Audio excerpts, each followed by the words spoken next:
क्या कोई देश अपने सबसे बड़े मददगार का ही मजाक उड़ा सकता है? क्या कोई ऐसा भी करता है कि जब उसे कर्ज की सबसे ज्यादा जरूरत हो तभी वो उसी देश पर सवाल उठाने लगे जिसने सालों तक उसे संभाला हो? हम बात कर रहे हैं पाकिस्तान की और उसके रिश्तों में आए बड़े झटके की, यूएई यानी कि यूनाइटेड अरब अमीरात्स के साथ। नमस्कार, मैं हूं आकांक्षा और आप देख रहे हैं न्यूज़ 18 का डिजिटल प्लेटफॉर्म।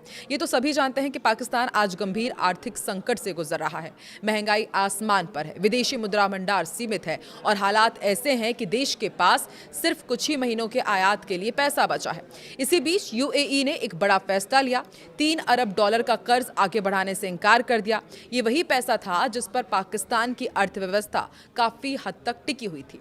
यूनाइटेड अरब अमीरात्स लंबे समय से पाकिस्तान की आर्थिक मदद करता रहा है, अरबों डॉलर की सहायता करता है, बैंक डिपॉजिट देता है, निवेश प्रोजेक्ट्स उन तक पहुंचाता है। 2023 की यदि बात की जाए तो यूएई ने अरब डॉलर नया कर्ज देने की बात कही थी, अरब डॉलर की जमा राशि बढ़ाने का वादा किया था, लेकिन अब यूएई ने साफ संकेत दिए हैं कि अब और विस्तार नहीं होगा और यही बात पाकिस्तान के लिए बड़ा झटका बन गई है। इस फैसले के बाद जाहिर सी बात है पाकिस्तान ने प्रतिक्रिया दी और उसकी प्रतिक्रिया ने सबको चौंका दिया। मुशाहिद हुसैन जो पाकिस्तान के वरिष्ठ नेता हैं, उन्होंने एक इंटरव्यू में कहा है कि यूएई को खुद पैसों की जरूरत है। उसने डोनाल्ड ट्रंप से वादे किए हैं। इतना ही नहीं, उन्होंने ये भी कहा कि पाकिस्तान जरूरत पड़ने पर यूएई की मदद भी कर सकता है। तो जरा सोचिए, जो देश खुद कर्जा ले रहा हो वो यूनाइटेड अरब अमीरात जैसे देश की मदद करने की यहाँ पर बात कर रहा है। एक ऐसा देश जो खुद आर्थिक संकट में है, वो अपने कर्जदाता की मदद की बात कर रहे हैं, तो ये कितनी पचेगी ये भी आप समझ सकते हैं। अगर जमीनी हकीकत देखें तो पाकिस्तान की स्थिति इन दिनों काफी नाजुक है। विदेशी मुद्रा भंडार करीब $16 अरब के आसपास है और सिर्फ 3 महीने के आयात के लिए पर्याप्त है। महंगाई लगातार बढ़ रही है, पेट्रोल डीजल के दाम कितने बढ़े हुए हैं ये तो हमने आपको बताया ही है। आम जनता पर भारी बोझ है। ऐसे में $3 अरब का कर्ज उसके कुल भंडार का लगभग 18% हिस्सा है। यानी कि ये सिर्फ आंकड़ा नहीं है बल्कि जीवन रेखा है पाकिस्तान के लिए। यूएई ने सिर्फ कर्ज ही नहीं दिया बल्कि निवेश भी किया है पाकिस्तान में। कराची पोर्ट पर 25 साल का समझौता हुआ है ईडी पोर्ट्स ग्रुप के साथ।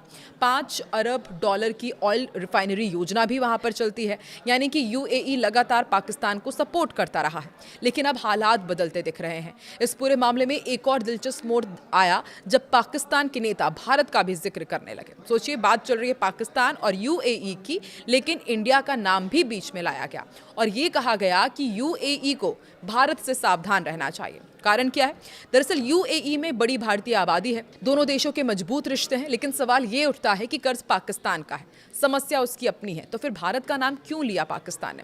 असल में ये मामला सिर्फ $3 अरब का नहीं है, ये है भरोसे का, अंतर्राष्ट्रीय रिश्तों का और आर्थिक जिम्मेदारी का। जब कोई देश बार बार कर्ज लेता है तो उसे अपनी क्रेडिबिलिटी भी बनाए रखनी होती है। इस पूरी कहानी से एक बात साफ है कि आर्थिक मजबूती ही असली ताकत है और अंतर्राष्ट्रीय रिश्ते भरोसे पर चलते हैं। अब देखना यह होगा कि पाकिस्तान इस संकट से कैसे बाहर निकलता है और क्या वो अपने रिश्तों को संभाल पाएगा। आपको क्या लगता है? नीचे कमेंट सेक्शन पर अपनी राय जरूर दें।